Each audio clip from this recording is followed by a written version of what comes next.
Francisco de Goya y Lucientes was born the 13th of March of 1746 in Fuendetodos, northern Spain.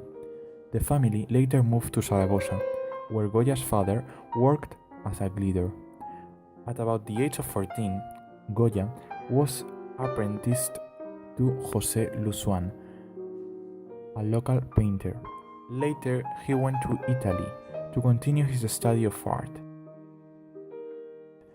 On returning to Zaragoza in 1771, he painted frescoes for the local cathedral that established Goya's artistic reputation. In 1773, he married with Josefa Valleau. They had 6 children, but only one, Xavier, survived to adulthood. From 1775 to 1792, Goya painted cartoon designs for the Royal Tapestry Factory in Madrid. This was the most important period of his artistic development. He becomes an observer of human behavior. He was elected to the Royal Academy of San Fernando in 1780, named painter to the king in 1786, and made a court painter in 1789. A serious illnesses in 1792 left Goya permanently deaf, isolated from others. He focuses more on the fantasies and inventions of his imagination, and with critical and satirical observation of human behavior. In 1799, he published The Caprichos, a series of etchings satirizing human madness and weakness. Goya served as a director of painting at the Royal Academy from 1795 to 1797 and was appointed first Spanish court painter in 1799. During the Napoleonic invasion and the Spanish War of Independence, Goya served as court painter to the French, and he expressed his horror of armed conflict in the disasters of the war.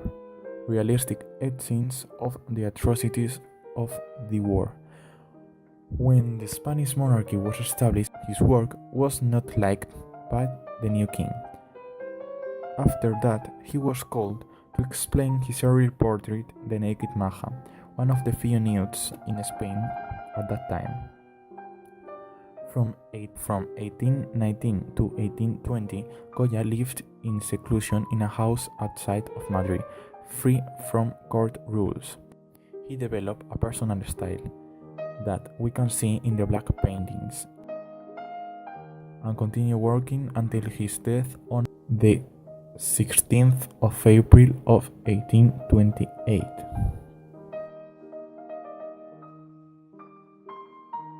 Goya trained within the confines of the late Baroque and Rococo styles, as we can be seen in the work produced in his youth.